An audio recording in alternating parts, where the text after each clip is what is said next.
جس کا رابطہ خدا کے ساتھ ہو وہ ناکام نہیں ہوتا، ناکام وہ ہوتا ہے جس کی امید دنیا سے وابستہ ہو۔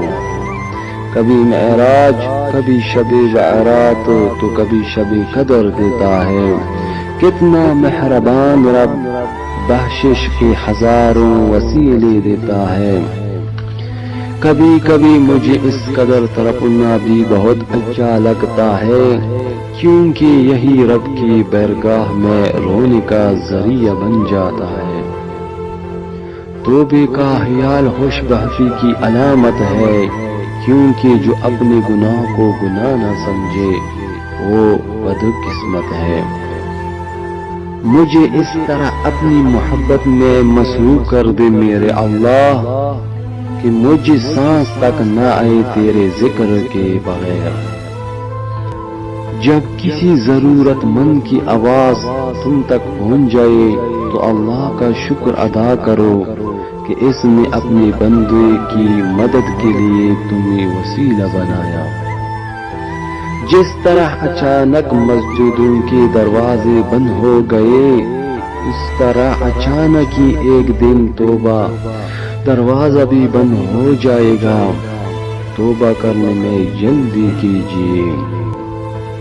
اپنی زندگی کے ہر مسئلے کا حل قرآن پاک میں تلاش کرو۔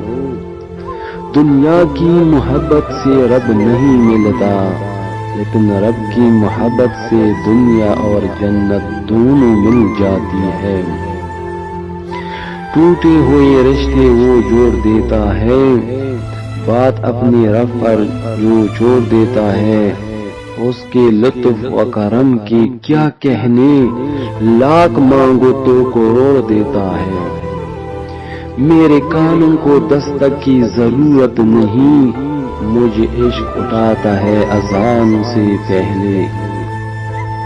نیکی کی ایک ضرورت کسی کو مسکرا کر دیکھنا بھی ہے، نرمی سے بات کرنا بھی ہے، بزرگوں کا احترام کرنا بھی ہے، کسی کے کام آنا بھی ہے۔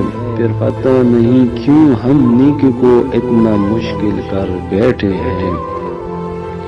رزق اور موت کا خوف نہ رکھو، یہ اختیار صرف اللہ کے پاس ہے۔ بے شک نہ کوئی تمہارا رزق چھین سکتا ہے اور نہ ہی موت دے سکتا ہے سوائے اللہ کے۔ تو بس ہمیں اپنی بارگاہ میں بلند رکھے میرے مولا، یہ دنیا والے چاہے نظر سے گرائے یا آسمان سے۔ جب عرش والے کی مرضی ہوتی ہے تو فرش والوں کی تمام سازشیں بیکار ہو جاتی ہے۔ امیدوں کے آگے ٹوٹ جانا اچھا نہیں لگتا، کسی کے آگے ہاتھ پھیلانا اچھا نہیں لگتا۔ مجھے دینے والوں کی قطار میں یہی رکھنا، میرے مالک تیرے در کے سوا کہیں سر جھکانا اچھا نہیں لگتا۔ کبھی کسی کو نیچی نظر سے مت دیکھو، کیونکہ تمہارے جو خواہشات ہے یہ تمہاری قابلیت نہیں بلکہ تم پر اللہ کا کرم ہے۔